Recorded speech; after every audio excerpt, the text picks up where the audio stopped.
Hola estudiantes, en el encuentro del día de hoy abordaremos el tema de inmunidad activa y pasiva, haciendo énfasis en la diferenciación de estas dos y los ejemplos para cada una de ellas.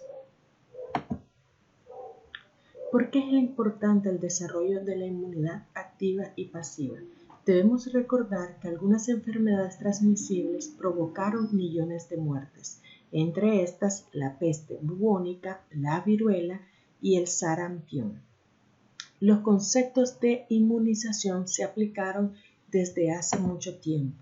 Por ejemplo, en el año 430 a.C., en Grecia, Tucídides relató que se convocaba solo a los sobrevivientes de la viruela para que estos cuidaran a los enfermos, aplicando el principio de la memoria inmunológica mucho antes de que se entendiera la ciencia. Posteriormente, en China, el material de las pústulas que dejaba la viruela en los individuos que habían sufrido la enfermedad leve se secaba y era inhalada luego por individuos no inmunes para inducir la protección.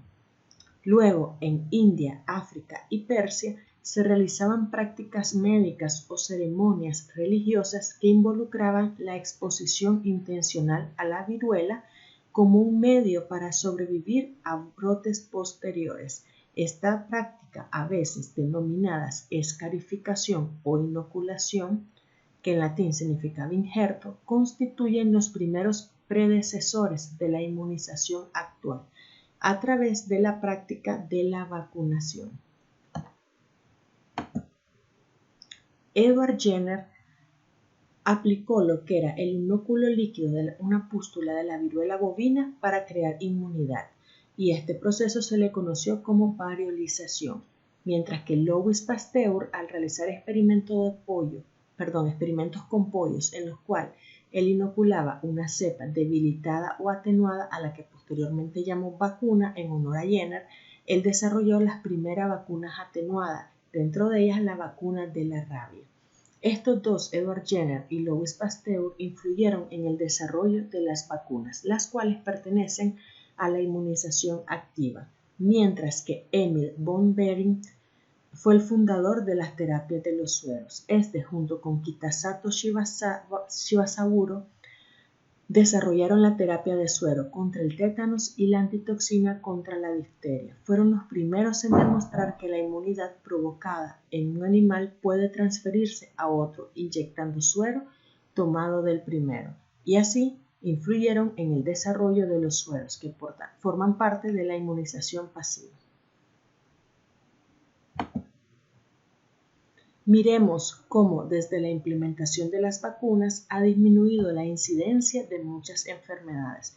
Por ejemplo, vean, antes de que se introduciera la vacuna DT, que protege contra el tétano y la difteria, teníamos casos anuales de difteria 175.885 por año y muertes por tétanos 1.314 muertes. Pero vean, ya no hay casos de difteria y en el caso del tétano, un caso se ha reportado. Entonces vemos que la reducción alcanza ya sea el 100% o arriba del 98%. Esto nos muestra la importancia de la implementación de los programas de vacunación, ya que la vacuna, aun cuando no alcancemos una cobertura universal del 100%, estas siempre van ligadas al desarrollo de una inmunidad de rebaño. La inmunidad de rebaño ocurre cuando un conjunto esencial de personas que adquiere inmunidad protectora, ya sea porque fue vacunado o porque sufrieron la infección, pueden servir como un amortiguador para el resto. La inmunidad de rebaño funciona al disminuir la cantidad de personas que pueden albergar y diseminar un agente infeccioso, reduciendo significativamente las posibilidades de que los individuos susceptibles se infecten. ¿Qué ocurre en la inmunidad de rebaño? Puede ser que yo vacune solo al 90% de la población y otro porcentaje de la población sufra la enfermedad.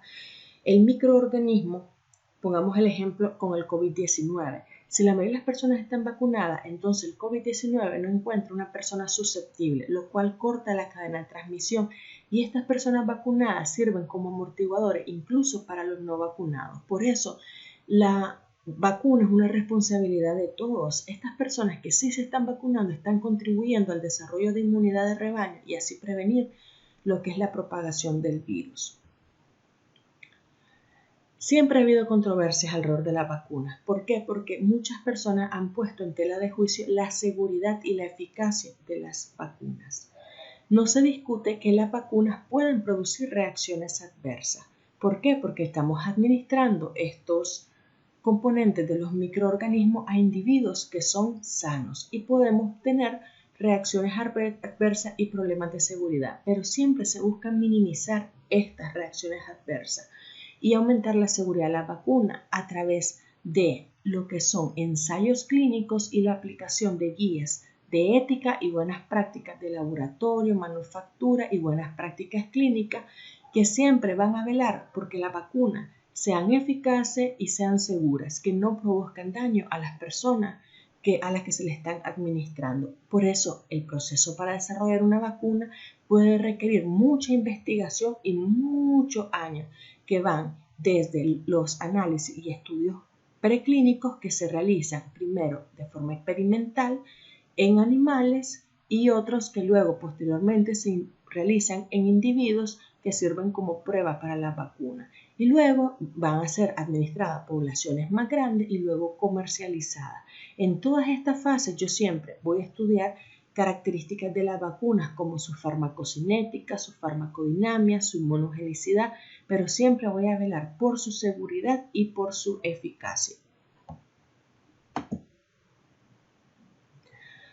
¿Qué es lo que ocurre? Siempre hay mucha desinformación y nosotros debemos luchar contra esta desinformación, que es lo que utilizan los movimientos antivacunas, quienes meten esta idea en la mente de las personas de que las vacunas no protegen y que las vacunas nos pueden matar o bien que las vacunas tienen otras intenciones. Ustedes han escuchado las especulaciones de que las vacunas son una parte del control del mundo, que las vacunas es para que nos introduzcan un chip o que nos introduzcan material extraterrestre y todo esto no tiene fundamento. Entonces uno tiene que valorar la evidencia contra el mito y la libertad personal contra el bien público. Porque estas personas que hacen movimiento antivacuna están afectando la inmunidad de rebaño y están llevando a este debate entre lo que es mi libertad para decidir qué hacer con mi cuerpo, administrarme la vacuna y el bienestar común. También aquí influyó mucho un científico que publicó en una revista de renombre llamada The Lancet un estudio en donde ligó a la vacuna MMR que protege contra el sarampión, la rabiola y la parotiditis y él dijo que esta vacuna causó autismo. Sin embargo, esto fue falso. Este investigador hizo un fraude ya que él falsificó los datos de su investigación. El problema es que la revista, antes de publicar el artículo, no se cercioró que la investigación y los datos estadísticos que estaba presentando este doctor Andrew si eran verdaderos o eran falsos. Y esto generó un problema, ya que, como les digo, fue una revista de alto renombre. La revista luego se retractó la publicación del artículo y pidió disculpas y eliminó el artículo. Y este señor fue prácticamente vetado porque cometió y violó un principio ético. Pero ya hizo un daño porque él provocó que en muchos países como Inglaterra, por ejemplo, se disminuyeran las tasas de vacunación y esto aumentó los casos de muerte, hospitalizaciones por sarampión y paperas. ¿A qué llamamos inmunización? Inmunización es el proceso de provocar un estado prolongado de inmunidad protectora contra un agente patógeno que causa enfermedad. El tipo de inmunidad necesaria para neutralizar al agente patógeno depende de su localización y patogénesis. Así, la inmunización se clasifica en pasiva y activa. Pasiva se refiere a aquella inmunidad que no es producida en el mismo individuo, sino que es transferida de otro individuo a este hospedero o receptor. Tiene la ventaja de que yo obtengo una protección rápida, pero la desventaja que al no activar mi sistema inmune y al no activar y unirse directamente con los linfocitos T vírgenes o linfocitos B vírgenes no me genera células de memoria. Esto es un ejemplo. Imaginémonos que a un compañero de ustedes le da COVID y este no muere de COVID. es de esos individuos que les dio COVID y se recuperó. Si yo tomo el suero, o sea, tomo la muestra de sangre y separo el suero de esa muestra de sangre, el suero de su compañero va a tener anticuerpos anti-COVID.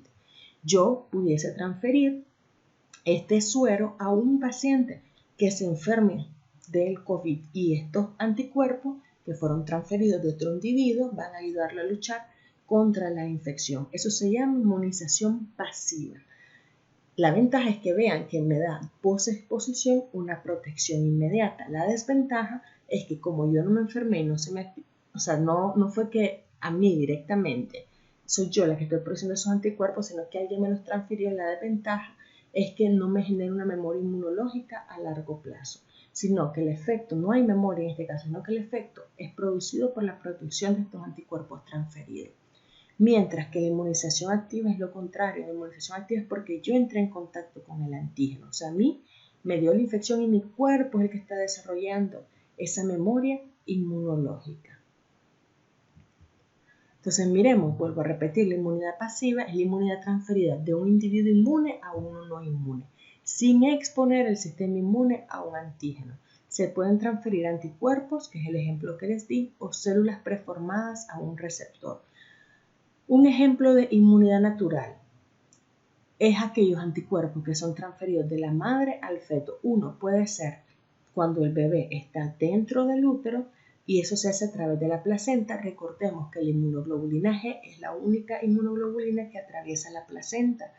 Y también cuando ya nace a través de la lactancia materna. En la leche hay mucha inmunoglobulina A. Esta inmunoglobulina de la madre está pasando a través de la leche al bebé y esto me le está dando protección al bebé. Por eso es que nosotros recomendamos la lactancia materna exclusiva los primeros 6 meses de vida del bebé. Cabe recalcar que deben recordar que estos anticuerpos no están siendo producidos por el bebé. Es decir, el bebé no es que se esté exponiendo al antígeno y él está produciendo anticuerpos en respuesta a ese antígeno. No, es la mamá que le está transfiriendo esos anticuerpos al bebé. Y la artificial es cuando nosotros transferimos anticuerpos preformados, llamados antisueros, de un humano inmune o de un animal hacia otra persona, o cuando le transferimos células. Generalmente esto es que yo le inyecto el microorganismo, por ejemplo, a un caballo, para producir que ellos generen anticuerpos en su suero y luego tomo este suero del caballo y se lo transfiero a otra persona. Pero también puede ser con seres humanos, como el ejemplo que les di del COVID. Aquí tenemos pues el que les hablaba, la mamá, la leche materna transfiriendo inmunoglobulina A y cuando estamos el feto dentro del útero a través de la placenta el paso de la inmunoglobulina G.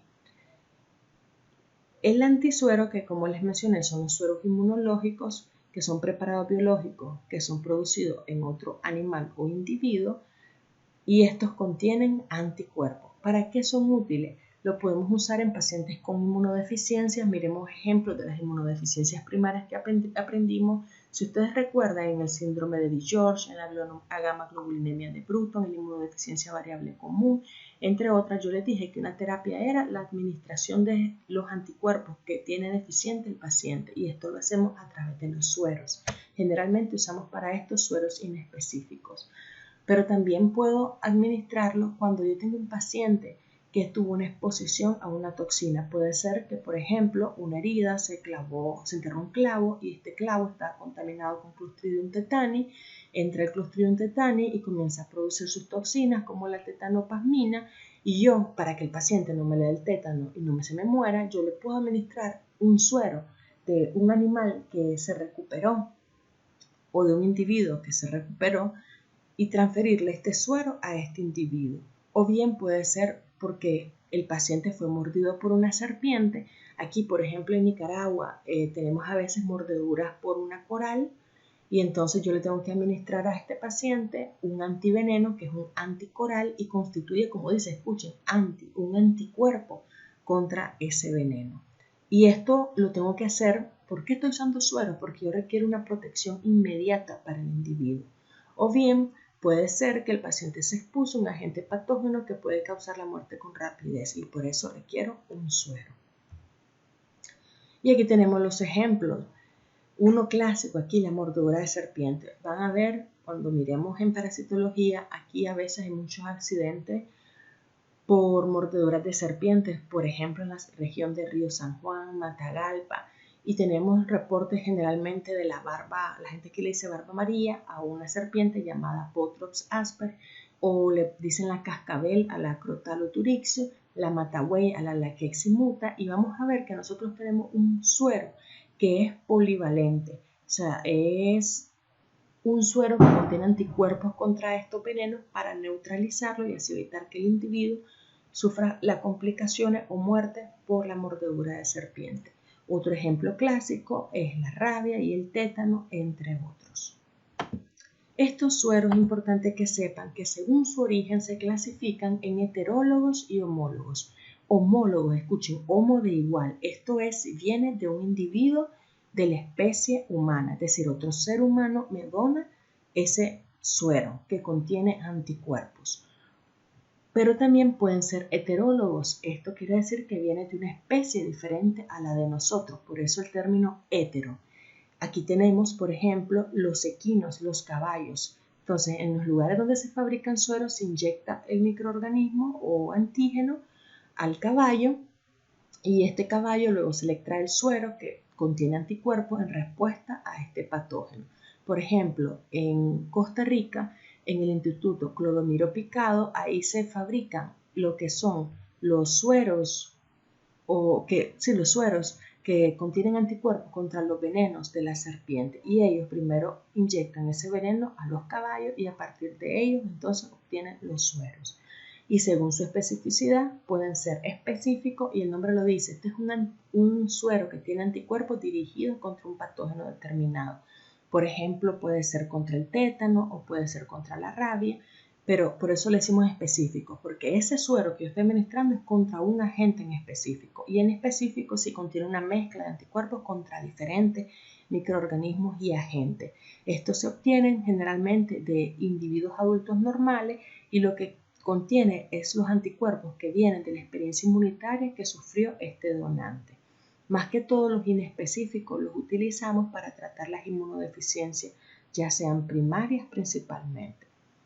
Estos inespecíficos pueden ser sueros enteros, como el suero homólogo, o pueden ser purificados como la gamma globulina. O sea, yo le puedo administrar a un paciente directamente una gamma globulina contra un antígeno en específico. Y los específicos pueden ser convalecientes, hiperinmunes o anticuerpos monoclonales. Los convalecientes son de individuos que sobrevivieron a la enfermedad.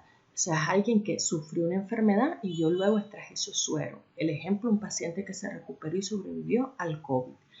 Los hiperinmunes, estos pueden ser enteros, purificados con gamma globulina, y luego tenemos anticuerpos monoclonales, que estos ya son modificados en laboratorio y están dirigidos contra una diana específica.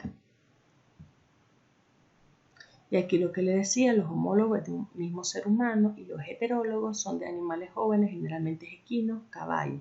La ventaja de los homólogos es que duran más tiempo la protección, generalmente un mes, mientras que los heterólogos duran poco, 4 a 8 días.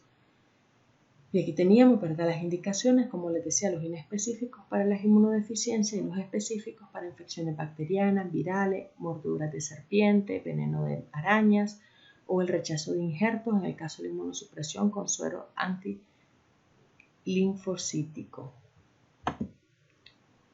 También eso es cuando transferimos anticuerpos, pero también podemos transferir células y esto se llama inmunidad pasiva de transferencia de células, que es la llamada transferencia adoptiva, en la cual vamos a transferir células para otorgar al paciente linfocitos T activados o sensibilizados. La desventaja es que requerimos una alta histocompatibilidad y ahí por eso es que son poco utilizados y más que todo vamos a ver en lo que es la terapia inmunológica. Si recuerdan de la clase de inmunología tumoral, hablamos que una de las técnicas que se utilizan es la transferencia de células para ayudar a estos pacientes a combatir el tumor y la más utilizada es la transferencia de células CAR, pero hay otras como la terapia LIT en la cual se utilizan linfocitos infiltrantes tumorales.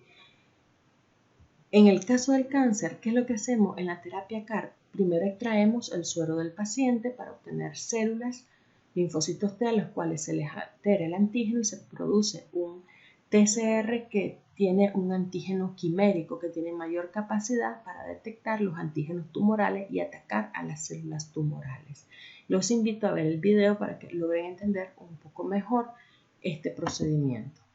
Las ventajas de la inmunidad pasiva es que es rápida y que proporciona una protección inmediata al hospedero. Como les decía, me muerde una serpiente e inmediatamente me administran ese suero que contiene anticuerpos contra el veneno. Entonces me da una protección inmediata y me sirve mucho para combatir toxina y veneno y lo puedo utilizar después de la exposición a esto, como después de que me muerda la serpiente, después que me muerde un perro, de que me dé rabia, entre otros. ¿Cuáles son las desventajas? Es que no activan la respuesta inmunitaria del huésped.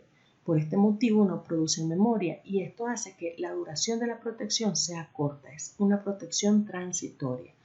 Y la otra desventaja es que pueden darse reacciones adversas. Por ejemplo, en los sueros heterólogos que son de una especie diferente como el caballo, hay un riesgo de que este anticuerpo sea reconocido como una molécula extraña y se dé una reacción anafiláctica, o sea, una hipersensibilidad tipo 1, o se dé una enfermedad del suero, que es una hipersensibilidad tipo 2, que puede tener grandes consecuencias clínicas. En los sueros homólogos un problema es que a veces no se hace el control adecuado en los bancos de donantes. Recordemos que si yo estoy tomando suero de la sangre de un paciente que es un ser humano, me está sirviendo donante, yo le tengo que hacer pruebas, tengo que ver si este paciente tiene VIH, si este paciente tiene hepatitis B, tiene hepatitis C, tiene tripanosomiasis, entre otras enfermedades. Porque si yo no me hago los test de tamizaje y este paciente tiene VIH y yo le transfundo esto a otro paciente, entonces me le va a dar enfermedad, ese paciente me le va a dar VIH. Entonces es importante siempre el control en los bancos de donación.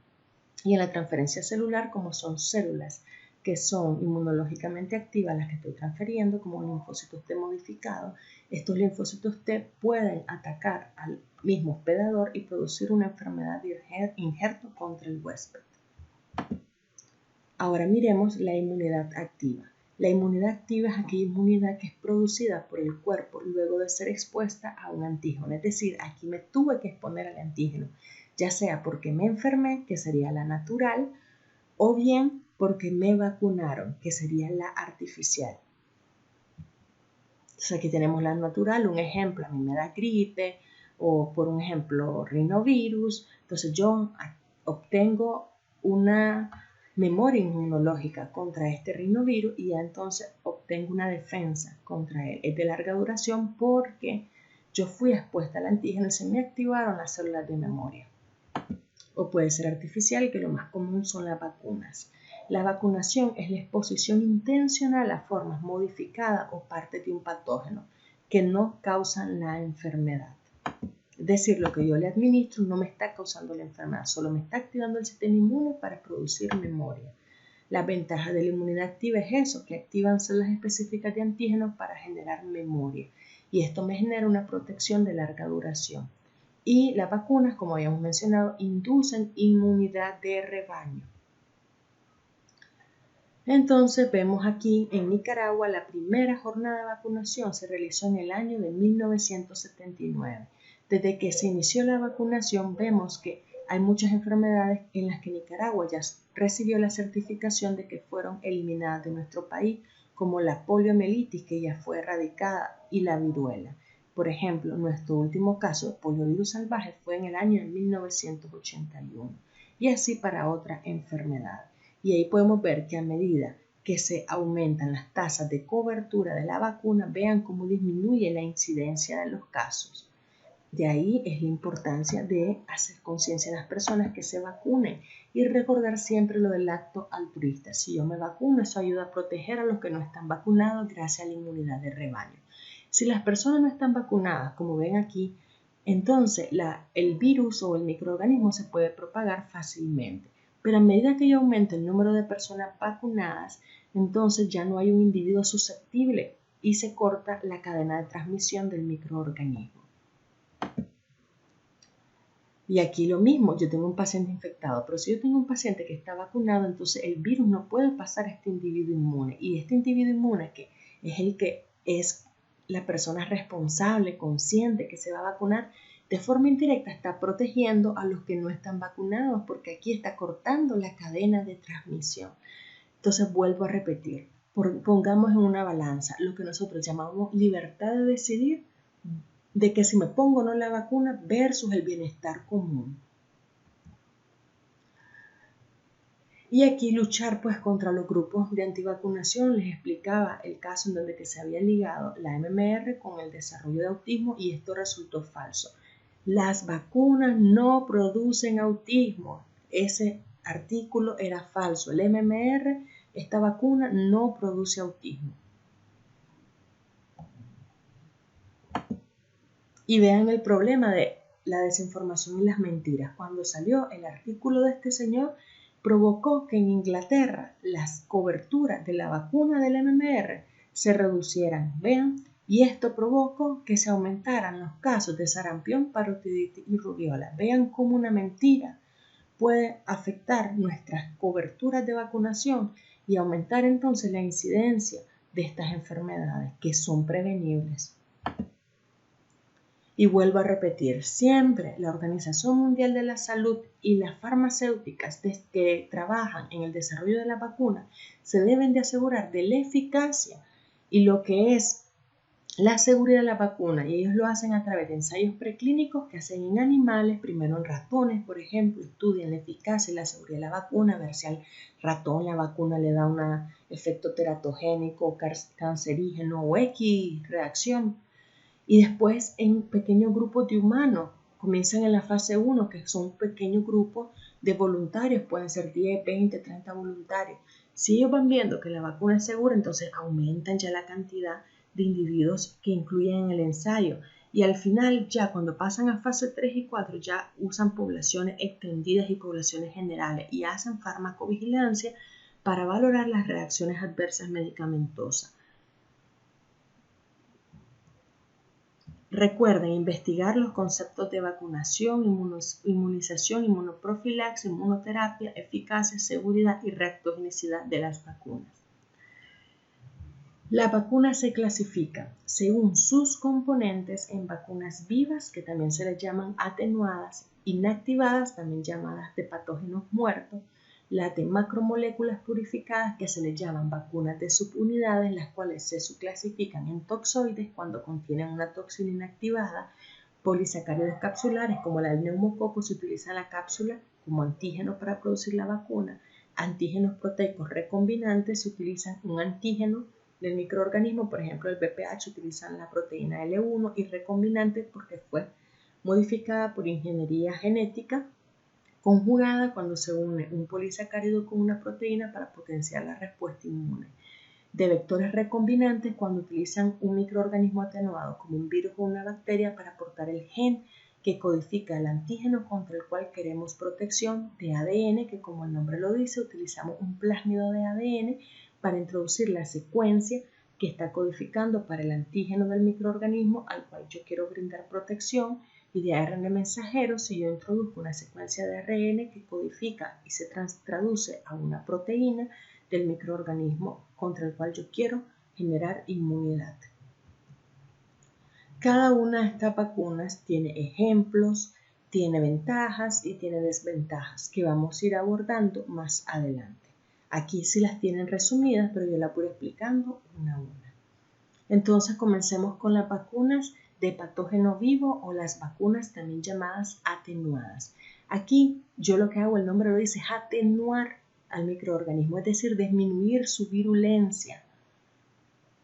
Pero este microorganismo está vivo, solo que yo le disminuyo su virulencia de tal manera que este microorganismo, cuando yo lo inyecte, él va a poder replicarse en el individuo, pero no va a producir enfermedad clínica. El patógeno pierde esa capacidad de producir enfermedad. ¿Cómo lo atenúo? Generalmente se hace mediante pasajes varias veces por un medio de cultivo. La ventaja de esto es que inducen respuesta humoral y celular, tienen una mayor inmunogenicidad ya que están vivos y por lo en general vamos a requerir una sola dosis. Pero hay una desventaja. Debido a que está vivo, si yo se lo administro a un paciente inmunodeprimido, ocurre el riesgo de que se reactive el microorganismo y ahí sí produzca la enfermedad.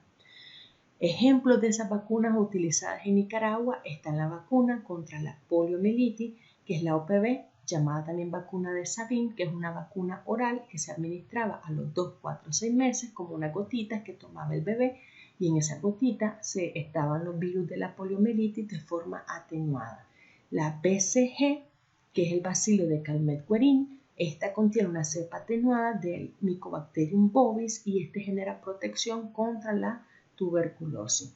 También tenemos las vacunas contra los rotavirus. El rotavirus es el principal agente de diarrea, causante de diarrea en los niños. Y aquí tenemos dos vacunas. Primero en Nicaragua se usó Rotatec, pero ahora se está utilizando Rotarix. Otro ejemplo es la vacuna que protege contra el sarampión, la rubiola y la parotiditis, que es la MMR. Y en la actualidad, en países como Brasil, fue aprobada la vacuna de Imvaxia, que protege contra 4 serotipos del dengue. Esta vacuna sí está en etapa 4 de ensayo clínico y todavía se sigue estudiando. Y aquí, ¿verdad? Les doy el ejemplo que les decía, la que era oral, la vacuna de Sabin para la poliomielitis, en la cual utilizamos 3 cepas de poliovirus atenuado y se administraba entre 12 a los 2, 4 y 6 meses. Este virus atenuado, cuando era administrado por la boquita, cuando llegaba al intestino del niño, él se replicaba porque está vivo pero atenuado, y él al replicarse inducía la activación de los linfocitos B y la producción de inmunoglobulina A secretora que protegía la mucosa intestinal, pero también en sangre la producción de inmunoglobulina M e inmunoglobulina G. Pero si este niño estaba inmunodeprimido, ahí es donde ocurría el riesgo de reactivación y que a este niño le diera poliomielitis, es decir, le diera una enfermedad paralítica. Por eso una contraindicación de la vacuna es administrarlo a niños que estén inmunodeprimidos. Un ejemplo, si el niño tiene VIH o si es un niño que nació pretérmino, en el momento que está pretérmino hay que esperar hasta que el niño gane peso, un niño con muy bajo peso al nacer, entre otros. Pero vean que aún así es un riesgo bastante bajo. Hubo un caso en 2.4 millones de dosis de vacuna. Aquí tenemos las del rotavirus, que ambas, tanto la Rotarix y la Rotatec, son vacunas vivas atenuadas en las cuales se colocan este virus y más que todo los serotipos. En el caso de la Rotarix es monovalente, solo un serotipo, mientras que la Rotatec es para 5 serotipos, es pentavalente. La Rotatex es la primera que se introdujo en Nicaragua y se administraba a los 2, 4, 6 meses, pero en la actualidad estamos usando la Rotarix, que se administra solo 2 veces, a los 2 y a los 4 meses. Las otras vacunas son las vacunas vacunas inactivadas o muertas. En este que el patógeno fue inactivado a través de un proceso, ya sea porque yo utilicé calor o utilicé un químico como el formaldehído o rayos ultravioleta para inactivar o matar al microorganismo. Pero este microorganismo muerto a través de sus epítopos puede inducir la respuesta inmune. La desventaja es que principalmente activa la respuesta tumoral, casi no la respuesta celular, y como es más débil, por lo general se requieren más dosis, porque la duración de esta respuesta suele ser corta y la disminución de la concentración de anticuerpos en este caso es progresiva. Recuerden, a esta generalmente se le requieren múltiples dosis. Ejemplo son las vacunas también para la poliomielitis, pero en este caso la vacuna Salk, que es llamada IPVI, porque es intramuscular. Entonces hay que establecer esa diferencia. Hay dos vacunas para la poliomielitis. Una que es oral, la OPV o Sabin, que esa es atenuada, y una que es intramuscular, que es la IPV o Salk, y esta es inactivada. Otro ejemplo lo vemos en la TPT, pero en la letra P. La D y la T corresponden a difteria y tétano y esas son vacunas de subunidades de tipo toxoides, pero la P se refiere a pertusis y esta es una vacuna inactivada que contiene células enteras de Bordetella pertussis. Y la vacuna de la influenza, solo que en Nicaragua no se utiliza la vacuna de influenza inactivada. Nosotros usamos en Nicaragua la vacuna de influenza de subunidades. Y aquí comparemos entonces los dos tipos de vacunas contra la poliomielitis, la Sabin y la Salk. En Nicaragua antes aplicábamos la vacuna Sabin. La vacuna Sabin tenía la ventaja de que al ser atenuada inducía mejor respuesta humoral y celular. Se administraba por vía oral, así que era más fácil, no causaba dolor, pero había un problema, el riesgo de reactivación. ¿Por qué utilizamos esa a pesar de ese riesgo? Porque en un inicio nosotros queríamos dar inmunidad de rebaño. ¿Qué ocurría? Los niños que tomaban la vacuna replicaban el virus en su intestino y cuando ellos hacían popó, en su popó iba el virus. Y si este virus tenía, esas heces tenían contactos con otro, entonces este niño inmunizaba a otras personas a través de este virus atenuado que le estaba eliminando en la heces y eso me ayudaba a generar inmunidad de rebaño. Pero hay un problema, cuando yo ya logré la erradicación del virus como Nicaragua, que ya les dije que lo logró y ya está certificada por la Organización Mundial de la Salud como uno de los países que erradicó la poliomielitis, ¿para qué correr el riesgo de reactivación, aunque sea 1 en 2.4? Yo ya no quiero inmunidad de rebaño porque ya erradiqué la enfermedad, entonces ahí me sale mejor la IPV. Por eso en Nicaragua dejó de utilizar OPV y ahora utilizamos IPV, que es una vacuna inactivada. El problema que es un poco más laborioso de administrar porque es intramuscular, le genera dolor a los niños, pero la ventaja es que no hay riesgo de reactivación, no va a producir parálisis flácida y no produce inmunidad de rebaño, pero aquí ya no la necesitamos en Nicaragua porque ya erradicamos al virus. Y debemos entonces ustedes comparar las ventajas y desventajas y las características entre las vacunas vivas, atenuadas y las vacunas muertas o inactivadas. Un ejemplo, ¿qué puede ser una ventaja de una vacuna viva atenuada? Primero que requiere generalmente una dosis porque son muy inmunogénicas. Ellas activan tanto la respuesta humoral, la respuesta celular y por lo general requieren entonces generan entonces una mayor protección por un periodo más largo de tiempo.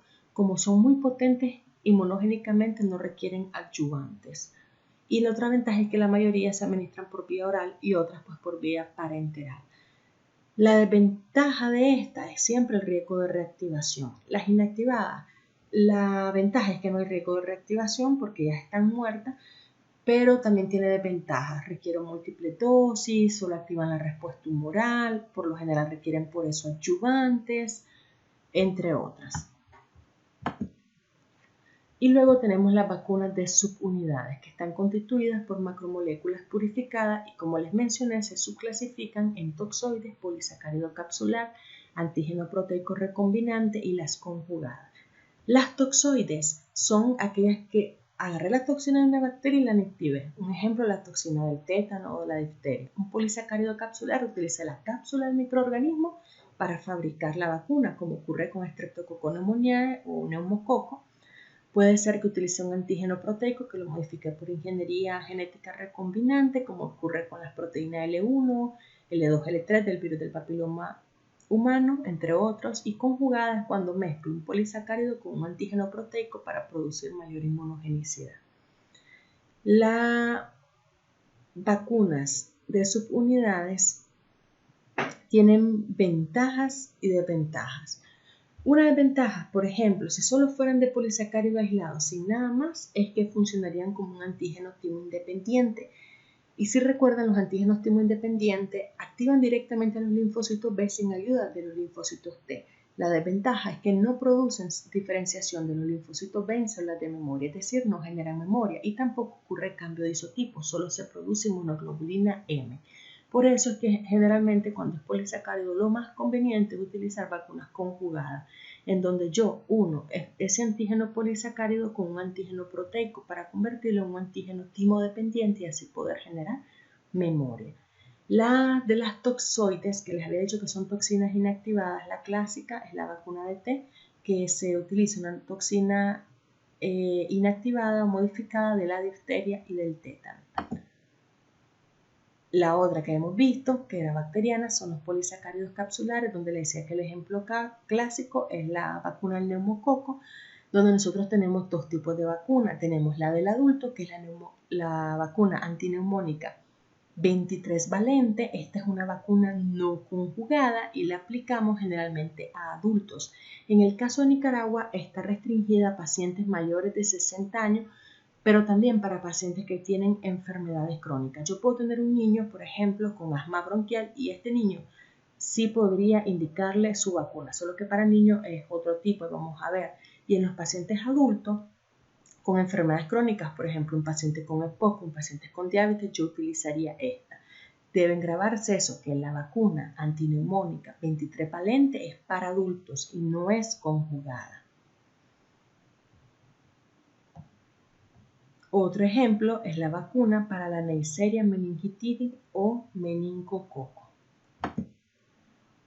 También hay vacunas contra virus, y aquí está el otro ejemplo, que son las vacunas de proteína recombinante, en donde por ingeniería de ADN recombinante yo modifico algún antígeno que expresa el microorganismo. La más clásica es la vacuna contra el virus de la hepatitis B, en la cual por ingeniería genética se modifica lo que es el gen que codifica para el antígeno de superficie del virus de la hepatitis B, insertando ese gen en un plásmido.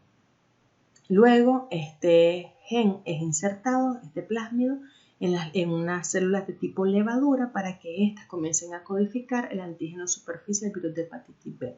Y luego este antígeno es purificado para ser administrado.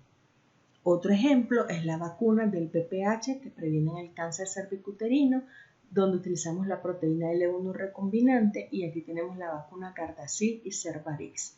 La Cervarix es bivalente, solo nos protege contra el serotipo 16 y 18, que si recuerdan son los más asociados al cáncer cervicuterino, y la aplicamos en mujeres de 10 a 25 años.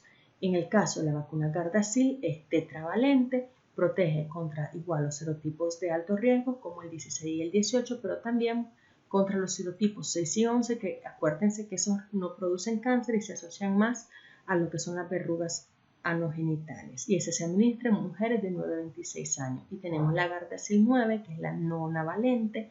Esta ya protege contra 9 serotipos, el 6, el 11, el 16, el 18, el 31, 33, 45, 52 y 58. Y este se administra a mujeres y hombres de 9 a 26 años. Hay que investigar las indicaciones. También tenemos la vacuna conjugada, que es cuando les dije que se une un polisacárido capsular con un antígeno proteico para inducir la respuesta humoral antígeno-timo dependiente y así producir memoria. Aquí tenemos la vacuna neumococo 13 valente, que es llamada Prevenar 13. Esta protege contra 13 serotipos y esta es la de los niños, se administra a los 2, 4 y 6 meses. Acordémonos que si yo pusiera solo el polisacárido como la tenemos en la neumococo 23 valente, este es un antígeno timo independiente. Entonces esto provoca que la respuesta inmune no sea de larga duración, ya que no se está produciendo memoria y solo inmunoglobulina M. Esta es la razón por la cual la vacuna antineumónica del adulto se tiene que administrar de forma dual, anual, mientras que la del niño es una vacuna conjugada. Tengo un polisacárido capsular unido a un antígeno proteico, convirtiéndose en un antígeno timo dependiente, activando memoria y cambio de isotipo, por lo cual genera una protección de más largo tiempo y yo solo la tengo que administrar 3 veces cuando el niño tiene 2, 4 y 6 meses. Otro ejemplo de una conjugada es la de la influenzae tipo B. Y aquí pues para que estudien y vean la diferencia entre la vacuna antineumónica, la del adulto que es la 23 valente y la del niño que es la 13 valente, y la diferencia de activación entre la respuesta cuando es un polisacárido simple que actúa como antígeno timo independiente, que no está induciendo memoria ni producción de cambio de isotipo, versus cuando yo tengo una vacuna conjugada como la Prevenar, en donde yo estoy haciendo que estas actúen como un antígeno timo dependiente, induciendo lo que es la memoria inmunológica y lo que es el cambio de isotipo. Y ahora están las últimas vacunas, tipos de vacunas que están desarrollándose, que ya varias de estas están disponibles. Antes la mayoría estaban en estudios clínicos, pero ya muchas de estas, por ejemplo, hay varias de ARN mensajero que son las que se utilizaron para fabricar la vacuna del COVID. Y aquí tenemos vacunas de vectores recombinantes en la cual yo utilizo un microorganismo atenuado, suele ser un virus, y este virus atenuado yo lo utilizo como un vector al cual yo le coloco el gen que está codificando contra el patógeno al cual yo le quiero conferir inmunidad al paciente. Miremos aquí en esta imagen. Entonces tenemos, bueno, de esta no tenemos un ejemplo, disculpen, pero más que todo es que yo utilizo un virus que esté atenuado y a ese virus le coloco el gen que codifica para un antígeno del microorganismo. Las vacunas de ADN, aquí utilizo un plásmido que contenga ADN que esté codificando para proteínas antigénicas y una vez que son inyectadas, las células del hospedero absorben este ADN y se produce entonces en estas células la proteína inmunogénica, induciendo así activación de los linfocitos T, citotóxicos a citolíticos. ¿Qué son estas? Entonces yo coloco un plásmido que tiene el gen que codifica para el antígeno, lo inyecto, luego ese gen entra a la célula y codifica la proteína y esta proteína es secretada para poder activar a las células de la respuesta inmune. Y otras son las vacunas de ARN mensajero, que estas vacunas, como lo dice, introducen ARN mensajero que va a codificar para una secuencia de aminoácidos que forma una proteína que actúa como antígeno. Este ARN que se genera luego se transfecta a otras células que están cerca del sitio de la administración. Algo importante es que las vacunas de ARN mensajero no ingresan al núcleo ni alteran el ADN del hospedero. Así que esa desinformación que han escuchado sobre la vacuna del COVID-19 que te va a alterar el ADN y meterte un ADN extraterrestre es falso. Y aquí tenemos las vacunas de ARN donde yo introduzco ARN mensajero. Este ARN mensajero va al interior de la célula, los que sobrevivan a las RNasa entran a la célula y luego va a ocurrir la transducción de ese ARN mensajero que codifica para una proteína viral, como en el caso del ejemplo de la vacuna del COVID-19. Luego esa proteína viral del SARS-CoV-2 va a ser expuesta en la superficie de la célula y también se va a transfectar a las otras células próximas que van a comenzar a expresar el antígeno para inducir la respuesta inmune. Y aquí tenemos las vacunas actuales que se están utilizando contra el COVID-19. ¿Son las únicas? No, pero son de las que más se están utilizando, como la vacuna de la Pfizer, la Moderna, vean ambas ARN mensajero. Y en un inicio ellos indicaban 2 dosis. En el caso de la Moderna con una separación de 28 días y en el caso de la Pfizer de 21 días. Pero ahora están viendo que se está recomendando el booster o refuerzo después de la segunda dosis. Janssen era una dosis única, AstraZeneca 2 dosis separadas entre 8 a 2 semanas igual con un booster y la Sputnik 5 2 dosis con un intervalo de 21 días igual requieren booster. Vean que estas 3 son de vector recombinante en las cuales dije que ellos utilizan un virus atenuado, vean que todas utilizan adenovirus y luego se les coloca el gen S que codifica para la proteína de espiga del coronavirus.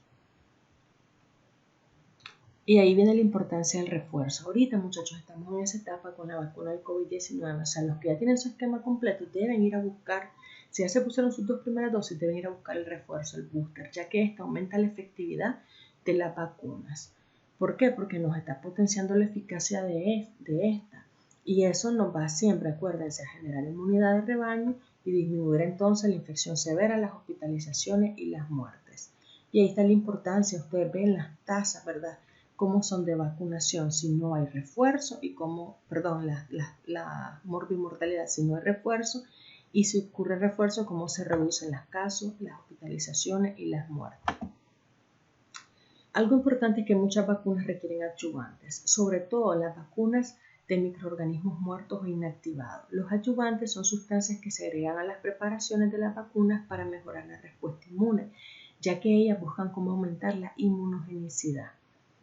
Estos adyuvantes suelen ser sales de aluminio, pirosomas o bien puede ser un adyuvante de alumbre que contiene algún derivado del lipopolisacárido.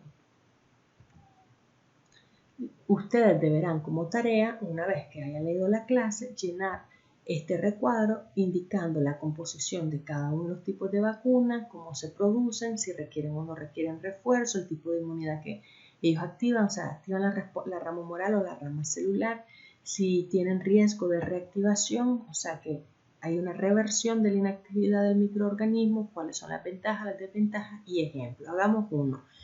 Por ejemplo, las vacunas atenuadas están formadas por microorganismos vivos atenuados. ¿Cómo se producen? Mediante el pasaje por varios cultivos.